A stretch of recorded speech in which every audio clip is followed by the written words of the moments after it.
Unang harvest pa lang namin ito mga ka-dreamers. Kaya salamat sa Diyos. Dahil sa napakadami nito mga ka-dreamers, gagawin namin. Papatuyuin natin to. Diyan natin ilalagay sa kamalig na yan. Dahil sa yung sahig niyan ay kawayan. Try lang natin susubok lang kasi tag-ulan ngayon. Kaya ito, ginugupit namin to nung hinarvest namin para yung lupa ay maiwasan na makadikit dito sa ating gulay.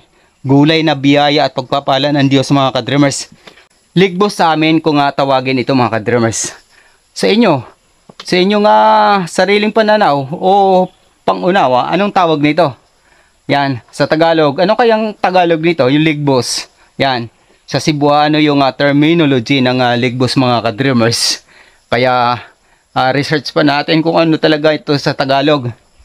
Mari din itong tawagin sa English.